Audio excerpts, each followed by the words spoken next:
அல்ஹம்துலில்லாஹ்.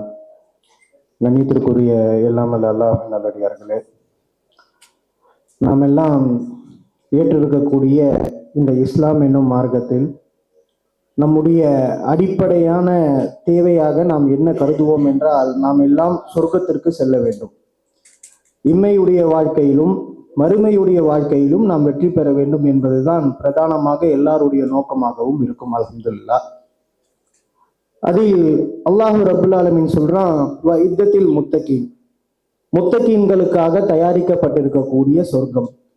வசாரிஉ இலா மஃபிரத்தின் மிர் ரப்பிக்கும் வ ஜன்னத்தின். அல்லாஹ்வின் மன்னிப்பின் பாலும் அல்லாஹ்வின் சொர்க்கத்தின் பாலும் விரைந்து செல்லுங்கள் அல்லாஹ் சொல்றான். அல்லாஹ் கிட்ட ஆசைப்பட்டு பிரயாசப்பட்டு அல்லாஹ் என்னுடைய பாவத்தை மன்னிக்கணும்னு சொல்லி மன்னிப்பு கேளுங்க, கேட்டுட்டு சொர்க்கத்தை நோக்கி நீங்க விரைந்து சொல்லுங்க அப்படின்னு சொல்லிட்டு சொர்க்கத்தை சொல்லி முடிச்சா அந்த சொர்க்கத்துக்கு ஒரு அடைமொழி கொடுக்குறான். அருளு சமாவாத்தி வல் அருள். வானம் பூமியை விட விசாலமான சொர்க்கத்தை நோக்கி விரைந்து செல்லுங்க நல்லா சொல்றான். அப்போ இந்த சொர்க்கத்துக்கு போகக்கூடிய எல்லா வழிகளையுமே அல்லாவும் அல்லாவுடைய தூதரும் சொல்லியிருக்காங்க. அதுல ஒரு வழி என்ன அப்படின்னு சொன்னா, யார் ஒருத்தர் கல்வியை தேடி புறப்படுகிறாரோ அவருக்கு சொர்க்கத்துக்கான வாசல் இலகுவாக்கப்படுகிறது, சொர்க்கம் செல்வதற்கான வழி இலகுவாக்கப்படுகிறதுன்னு சொல்லிட்டு அல்லாஹ்வுடைய தூதர் அவங்க சொல்றாங்க. அது மட்டும் இல்லாம இஸ்லாம் பொறுத்த வரைக்கும் ஏற்றத்தாழ்வு என்பது கிடையாது. ஆனா அறிவுடையோர் மக்களுக்கு அல்லாஹ் ரப்புல் ஆலமீன் சொல்றது என்னன்னா, 39வது அத்தியாயம் 9வது வசனத்துல அல்லாஹ் சொல்றான், அறிந்தோரும் அறியாதோரும் சமமாக மாட்டார்கள். இன்னொரு இடத்துல 58:11 அல்லாஹ் என்ன சொல்றான், இறை நம்பிக்கை கொண்டவர்களுக்கும் யார் கல்வி ஞானம் பெற்றோருக்கும் அவர்களுடைய தகுதியை அல்லாஹ் உயர்த்துவான் என்று சொல்கிறான். பிரதானமாக நம்முடைய மார்க்கத்தில் கல்வியை சுற்றி மட்டும் ஏராளமான விஷயங்களை நம்முடைய மார்க்கம் எடுத்து சொல்கிறது. மற்ற எல்லா மதத்தை விடையும் கல்விக்கு முக்கியத்துவம் கொடுக்கக்கூடிய ஒரு மார்க்கமாக நம்முடைய இஸ்லாமிய மார்க்கம் திகழ்கிறது. ஆனால் இன்றைக்கு இருக்கக்கூடிய முஸ்லிம்களுடைய நிலை என்ன? கடந்த UPSC 2025ல 958 பேர் எழுதினாங்க. அதுல வெறும் 53 பேர் தான் முஸ்லிம். ஏறக்குறைய வெறும் 5% மட்டும்தான் முஸ்லிம் மக்கள்கள் இருக்கிறாங்க. காரணம் என்ன? அதுக்கெல்லாம் யாரு போய் படிக்கிறது? அதுக்கான டைம் எல்லாம் இருக்காது.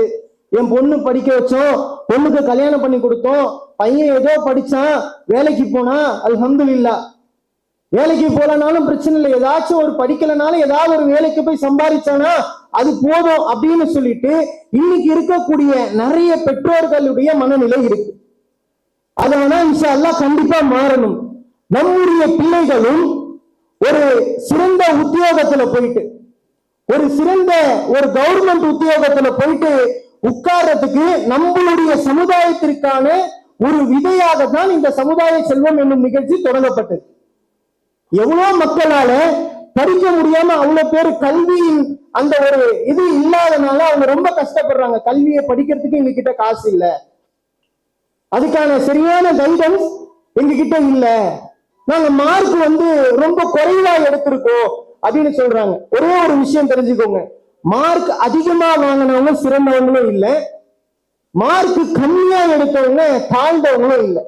மார்க்ன்றது ஒரு என்ட்ரி கேட் பாஸ் தான்.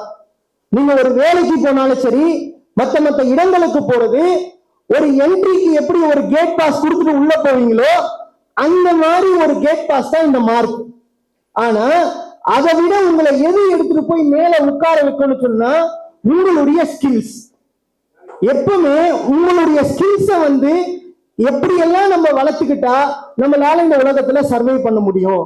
நான் ஒரு இன்ஜினியர் ஆக போறேன்னு சொன்னா என்ன மாதிரியான இன்ஜினியர் ஆகணும், அதுக்கு நான் என்னென்ன ஸ்கில்ஸ் என்னென்ன அறிவாற்றலை நான் வளர்த்துக்கணும் அப்படிங்கிறத ஒருத்தரும் அதை தெரிஞ்சு புரிஞ்சு அதன்படி நடந்தீங்கன்னு சொன்னா கண்டிப்பா உங்களால லைஃப்ல ஒரு பெரிய இடத்துக்கு வர முடியும் இன்ஷா அல்லாஹ். அதே மாதிரி அல்லாஹ் ரப்புல் ஆலமீன் இந்த குர்ஆன்ல நிறைய அறிவியல் சான்றுகளை சொல்றோம். அந்த அறிவியல் சான்றுகள் எல்லாம் நம்ம எடுக்கும் பொழுது நமக்கு சயின்ஸ் நம்ம படிச்சோம்னு சொன்னா அந்த சயின்ஸ்ல வரக்கூடிய பிக் பேங் தியரின்னு ஒரு கான்செப்ட் படிச்சிருப்போம்.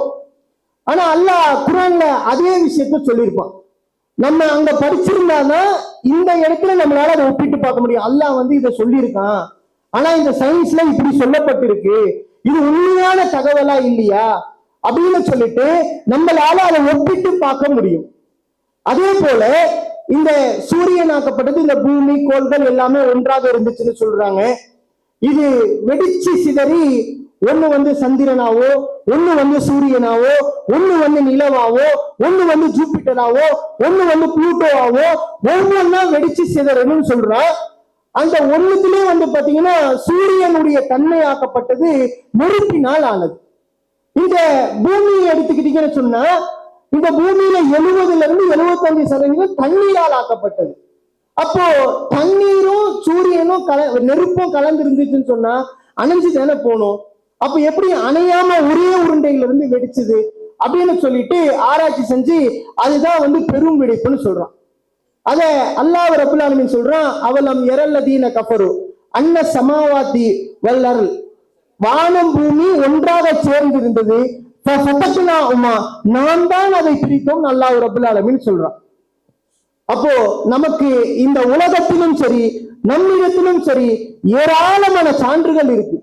நம்மளையே எடுத்துக்கோங்களேன், நம்மளுடைய உடல் உறுப்புகள் இயங்கக்கூடிய விதத்தை நம்ம சயின்ஸ்ல புரிஞ்சு படிச்சிருக்கோமா?